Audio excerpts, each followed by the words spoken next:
Okay, last day of this week, and this happens to be on a day that my boiler went out and it snowed outside, so fun. All right, this is deficit bent over rows, basically really trying to get a stretch at the bottom. It's okay to use some body English to bring it up, as long as you really control that eccentric, which I actually think I did pretty well over here. I finally hit my rep target, and I'm going to move on next week to 5 sets of 12, hopefully. Or what, 5 sets of 8 to 12. Then moved on to hip thrusts. And here I'm focusing at the top at squeezing my butt and trying to keep my lower back straight.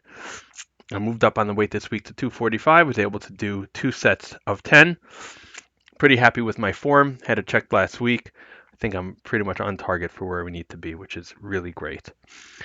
And then moved on to shrugs. Again, even though it was really cold, but like between the hip thrusts and those rows, kind of really warmed me up. I also did have some space heaters there.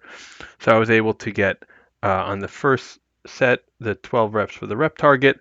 So that means next week I'm going to move up to have 3 sets of 15 with two Maya reps after the second set and 3 Maya reps after the third set. After my second set, I got 5 Maya reps here, and then another 4 similar to last week. But this is kind of right on target. I'm happy to be making progress on this. I don't do traps that often, so whatever I can get is fine, and then we'll move on. Then I moved on to neutral narrow grip pull downs. So regular lat pull downs, they actually don't hit the lats as well as you think. They kind of hit more of the traps and then just a little bit of the kind of upper outer lats.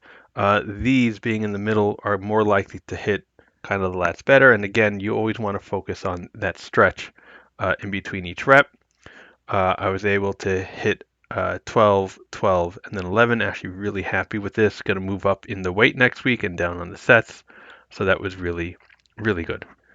And then I ended off with hyper extensions for hamstrings. So here you try to keep your back straight. You're going to always feel it in your glutes. You're going to actually feel some in your hams, in your calves also.